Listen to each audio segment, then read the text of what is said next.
So I wanted you to also clarify on this.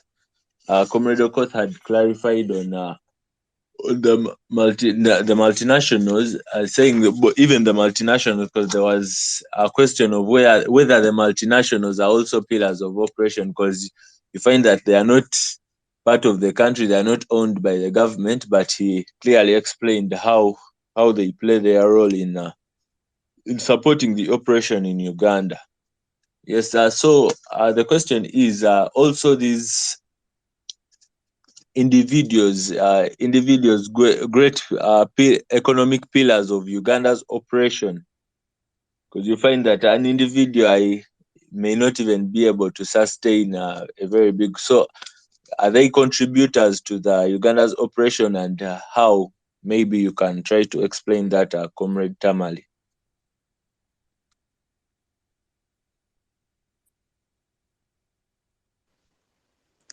Yes, Collins. When we look at these foreign investors and we bring it to the context of our country, we've always seen or we've always heard of even those that come disguising that they are foreign investors but coming to pursue someone's interest. But that's just one. Let us look at companies like Total. Let's look at companies like Total. Before you are awarded a deal, let me even call it a deal, not even a contract. Before you're awarded a deal, these companies negotiate how they are going to support, and it does not come to supporting the government itself. Of course, there is that portion which is allocated to support the government in power, just the government in general, but the government in power. And in this case, we're talking about Museveni. These companies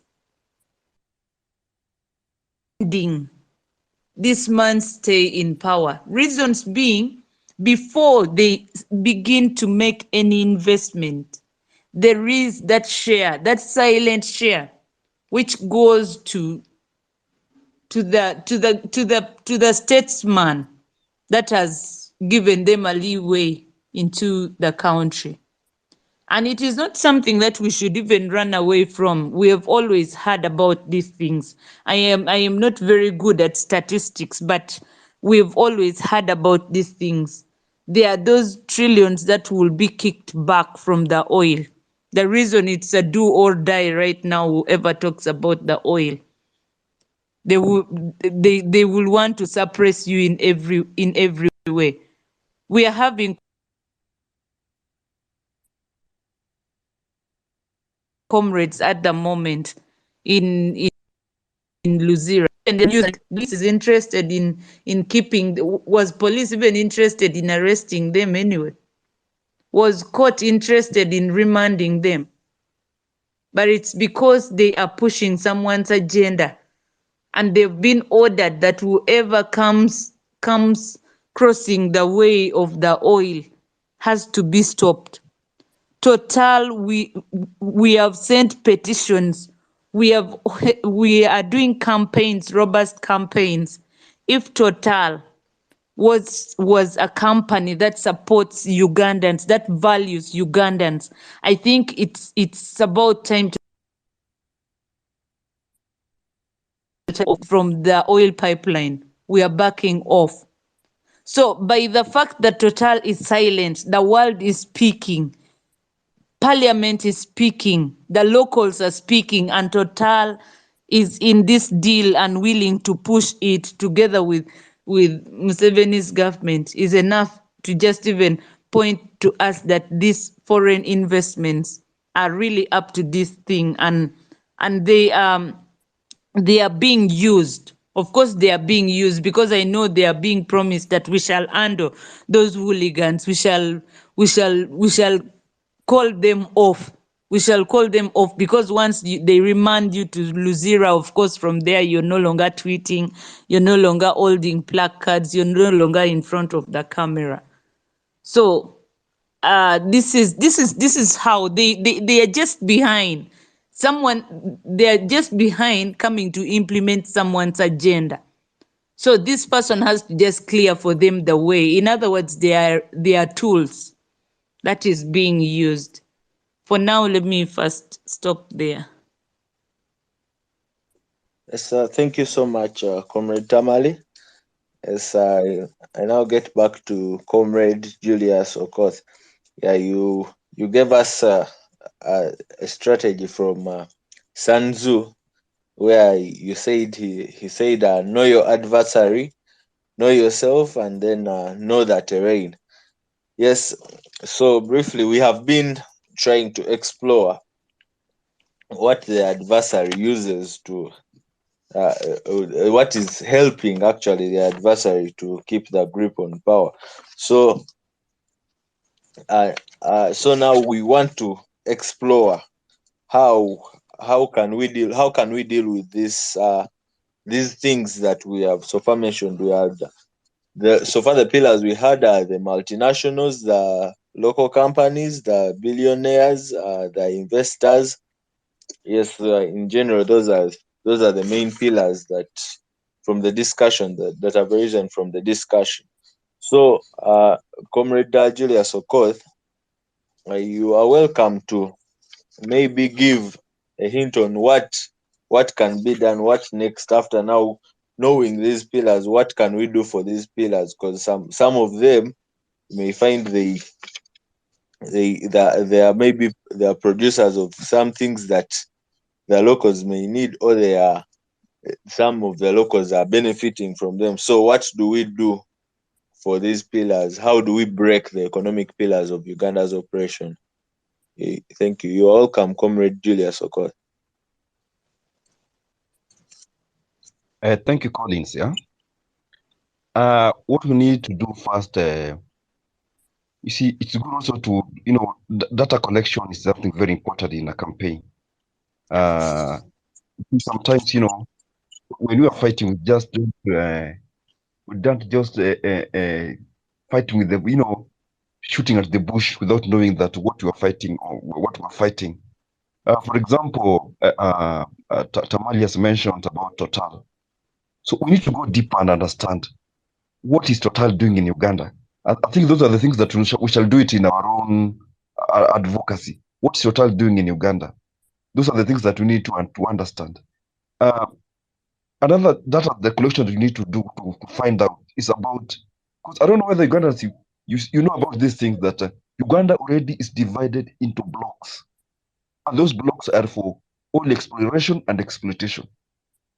Do we know the companies that was given those tenders? Those are given rights to exploit and do exploration for oil, especially in near Lake Albert. There, I'm told that near where I was told there's a kingdom called I don't know whether there's Bunyoro, in area of Bunyoro, where I'm told that there's a lot of natural resources.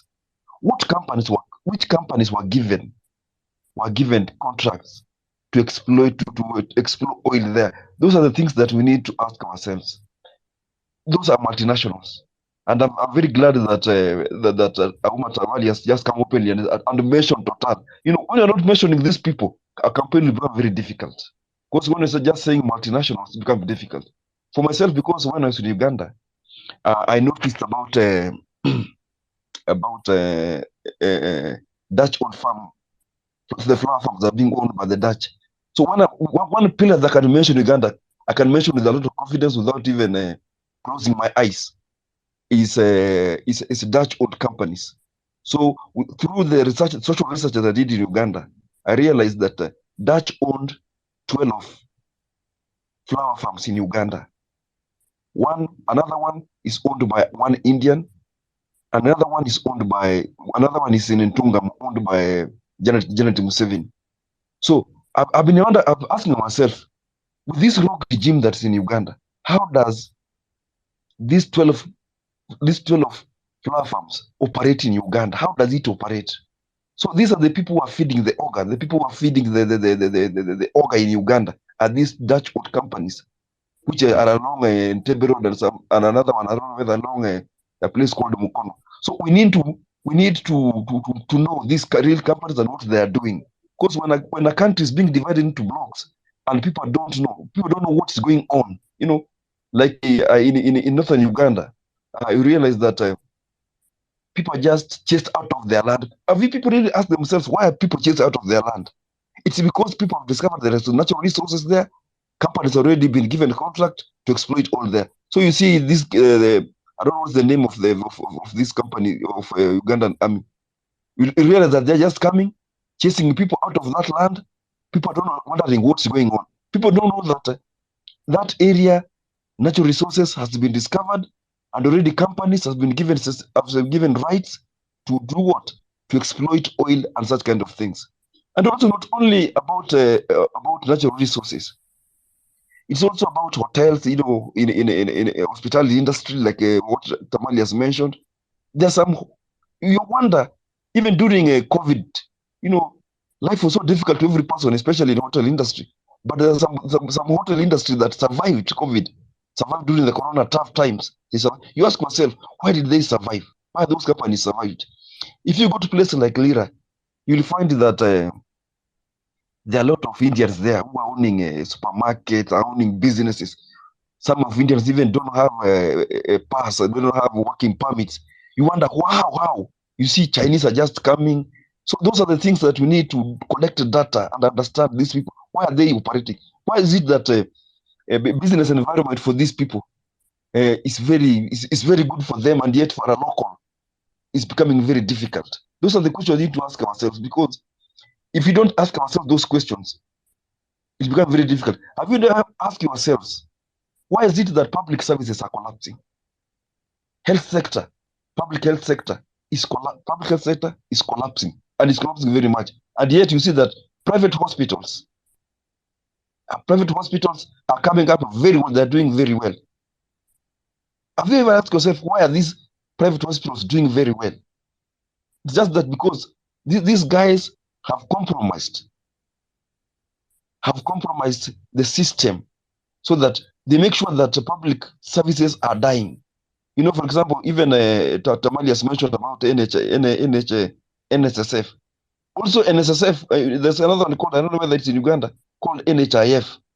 That's where the grabbing is really done in NHIF, National Hospital Insurance Fund. You are working, you are just paying National Hospital Insurance Fund, but you're not getting any services. Where do those money go? Where do NHIF money goes? So realize public services are collapsing. Then come to the education sector. Realize private institution, private primary school, private secondary schools, private universities are prospering very, very well. Like, for example, I think Kampala University is a private university. It's doing very well, even it has branches here in Nairobi. So you wonder, if Kiambogo University is collapsing or Makerere is collapsing, why is it that private universities are doing very well?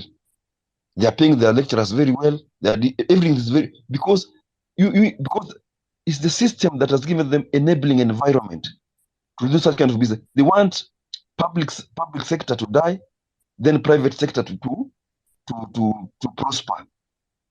And how do they prosper? They prosper because they feed the ogre. They feed the ogre who's Museveni. And in the near future, I think all public services will die. Like, for example, here in Kenya, water sector, I think, is going to private hands. But water sector is no longer free. You cannot get any water free. Water used to be free. Even in Uganda, water used to be free. But nowadays, water has been privatized. Everywhere you go, you buy water. You have to buy a Dasani water from Coca-Cola and such kind of things. So we need to ask ourselves such kind of question. How do Coca-Cola survive in Uganda? So we need to ask ourselves, is there a relationship? Is there a correlation between the regime and the Coca-Cola? So those are the questions we need to ask ourselves. So we need to do a data analysis. We come with that analysis. We need to know who are their directors, how much shares do they hold. You see, those are the things that we need to go deeper. We need to go deeper. because they cannot survive. Surviving in a regime in a bad, it's surprising surviving in a doing business in a rig, and you're doing very well there must be something cooking, doing business and doing very well. You see, it means that there people don't pay tax there, or maybe there is some illicit financial flows. There must be something illegal going on there, and somebody must be fed in the government. So it's upon us to critically identify. We need to identify about so that when you start to boycott their products, we need to identify the real companies. Who are the real companies that are working with this, are working with the system? Because, for example, this government enterprise, it's ours. Like, for example, is it a Revenue Authority, National Health Insurance Fund, NHIF, and NSSF. That one is a little bit difficult to deal with them, because when we say that we boycott products of these multinational companies, also these others will just die natural death. NSSF and NHIF, although government are using those state they're calling parastatals to get money. Those are just corruption. There's a lot of corruption in those. Although those parastatals were made for the public benefit, but there are people who are made to manage those parastatals are just corrupt. And the same people realize that even in KRA, in Uganda Revenue Authority, a commissioner general, the person in charge of commissioner of Revenue Authority, is being appointed by Museveni. Have you ever asked why is it that the person in charge of to manage Uganda Revenue Authority, who appoints that person? The person who is supposed to manage National Hospital Insurance Fund, NHIF, who appoints that person? The person who is supposed to manage national, what do you call it, national security, that NSSF, who appoints that person?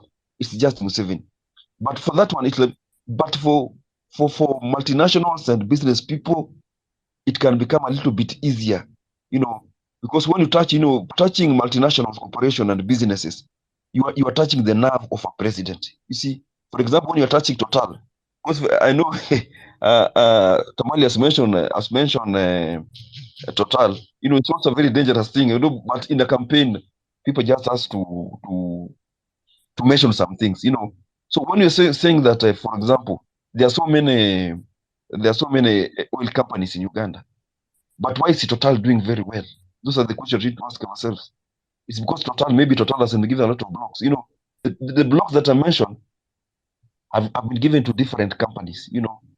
So some companies are being given good areas where there are a lot of natural resources. Maybe Total has given a good one. Then we have to know that in Uganda, the shareholders, who are the shareholders of Total in Uganda? Total Uganda, who are the shareholders? Those are the questions that we need to ask ourselves. So we need to do a data analysis, that is like power analysis, doing power analysis. And doing power analysis, we need to understand the shareholders of the companies and the directors. And we need to ask ourselves, do these people pay fair tax? And you realize these guys don't pay tax the way it's supposed to be. They don't. And the regime knows that. So instead of paying tax to the government, that money goes to some few hands for some few people in the government. So a private sector and the government are different as fingers, but they're one as hand. They're working together. They're gloves. Their hands in the gloves. So corporates are the one that feeds the ogre. They're the one that feeds the ogre. And immediately we dismantle we dismantle those pillars. I'm telling you, the system will no longer work. Like, for example, in Kenya here, we had a boycott of specific products that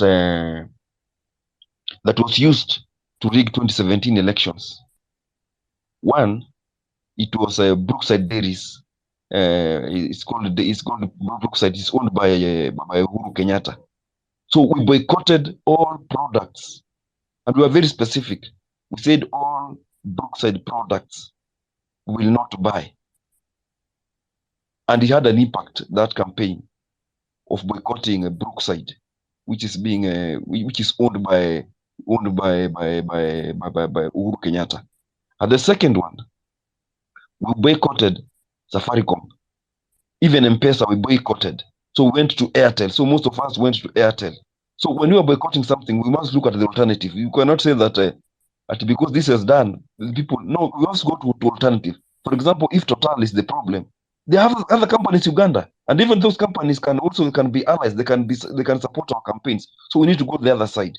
So we boycotted Safaricom until we boycotted Safaricom, all its products and services. Then we boycotted. It's called. I think it is in Uganda. This Bidco oil company. I think it's also in Uganda. We boycotted the products. So due to that boycott, I'm telling you, that's the reason why in Kenya there was this thing called the famous thing handshake called handshake that brought handshake in 2018 because it was terrible. It really touched the nerves of those companies that supported the regime. And afterwards, because most of these boycott were being done by the NASA supporters. So we realized after those, so many developments. After handshake, so many developments were taken, especially, Luo Nyanza is very strong in the issue of boycott. They really did that thing. So to massage their ego, a lot of development were taken to Luo Nyanza in Kenya. So we need to identify, we cannot say that we unmask and boycott these things, there's an alternative. Everything has alternatives. Everything has alternative. Because, for example, if most Indians own business in Lira, it's not necessary that you go to their hotels or to their supermarkets. There are the local things that you can go and. So we need to unmask them. We need to name and shame. We cannot just unmask without name and shaming them. And these are things that we need to be very strategic. It's not something that we just go like that. We need to be very, very, very, very strategic. And I'm insisting on people to know companies that were given contracts for exploration of natural resources, and especially in northern Uganda and western eastern. Is it called western eastern Uganda? I think that's where things are being done. And many people, as activists, we need to do a social research. How many companies have been given blocks? Because those blocks are so large, they're being given to. They take a large area. So when the local communities are being chased out of the land, people really don't know why people are being chased. You're just sometimes blaming the government, but the government is acting on behalf of a certain company. And we need to know those companies. So when we're doing our campaigns, we can be very specific. It is this company that's being used by the army to take away our people from their land so that they want to exploit oil which is here. Those are the things that we need to do. It's like the way I've been talking about this activist we call Ken Saro-Wiwa. Ken Saro-Wiwa he was doing his campaign during I think it was 90s. Nigeria had a very brutal dictator, Sani Abacha. But Ken Saro-Wiwa just came out very strongly because Sani Abacha was using a company called Shell to exploit and explore oil in Delta. Is it called near Delta something? This river in Nigeria.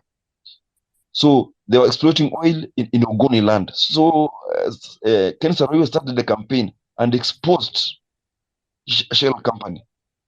And Shell company was not even to exploit more oil from that place. So it's upon us to do social research about these companies, knowing what companies doing what is it doing. We cannot just say that investors are coming in a country that we need direct investors. There are some languages that usually people like to use that these are direct investors, that we need investors. Yes, we need investors, but we need investors. They'll come and exploit us.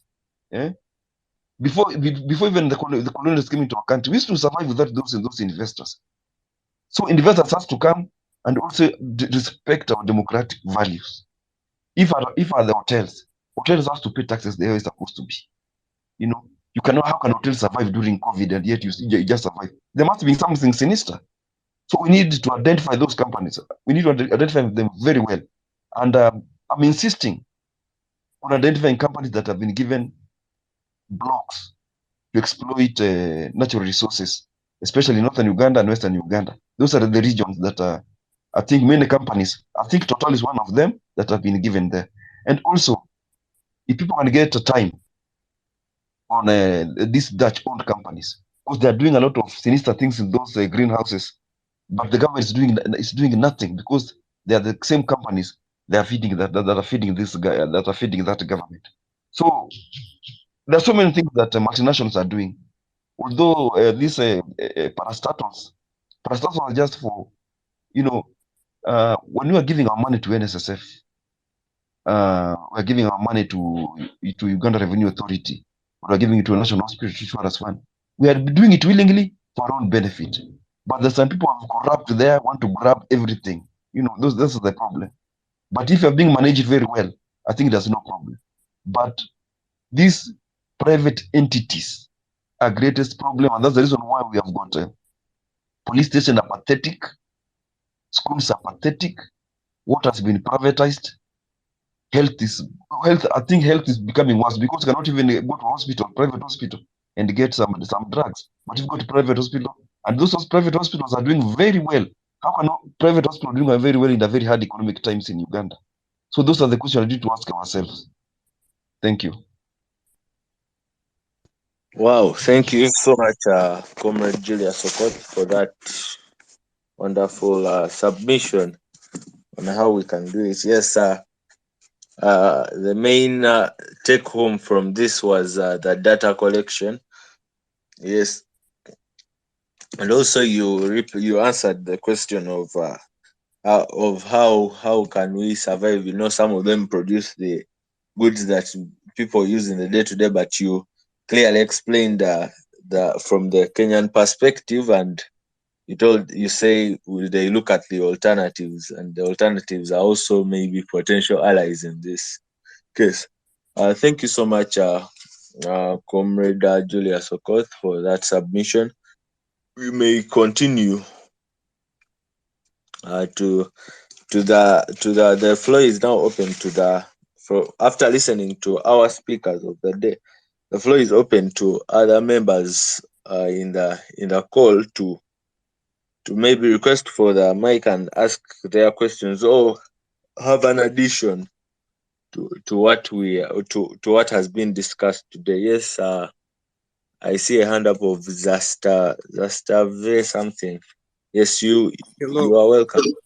Thank you. Yes, please. Thank you so much. I want to say thank you for allowing me for the chance but to speak, but even more so for listening to really interesting discussion and learning about situation in Uganda.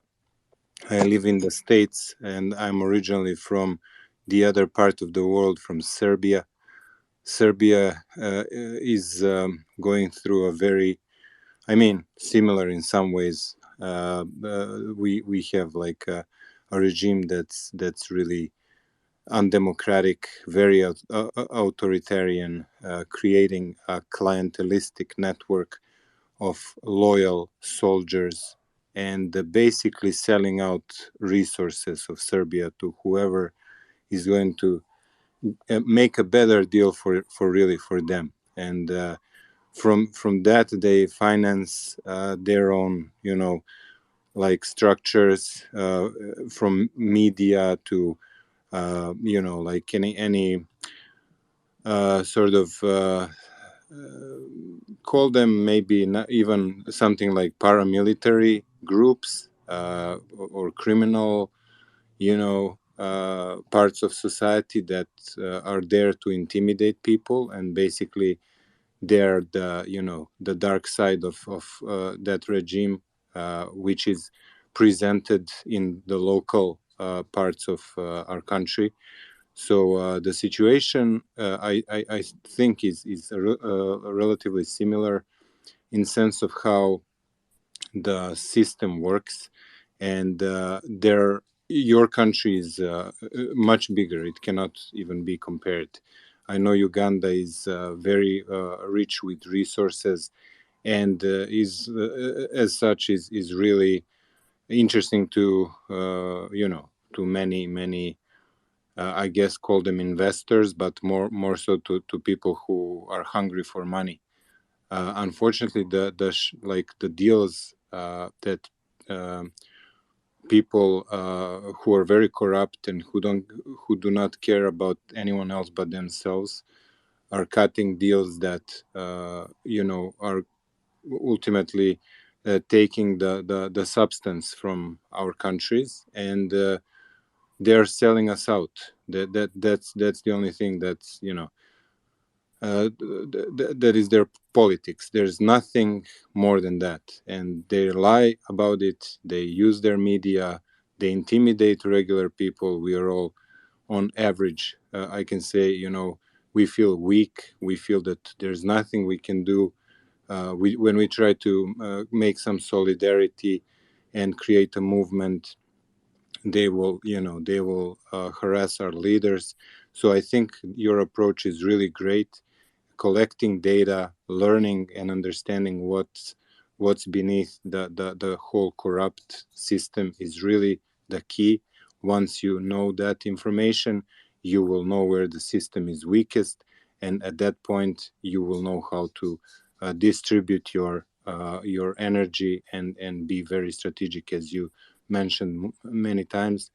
I really also wanted, but before anything, actually, I wanted to tell you that I support you and that I wish you nothing but the best to persevere in your struggle, and to see the moment when your people and your country and your land will be free, and that you will not be exploited in any way or form, by anyone. That your democratic will show that you will be able to elect your leaders, and that you will become a respected member of international community. So that is what I wanted to say. I really am thankful for having the opportunity to listen to you, to all of you, and I hope that we will stay connected, and God bless you all. Oh, thank you so much for that appreciation. Yes, it's nice hearing from a different perspective and experience. Yes, I would like. I see another person, Comrade Julius. You are welcome to make a statement or ask a question to any of our speakers. Thank you. Thank you so much, Collins and Comrade Julius, Tamari, Comrade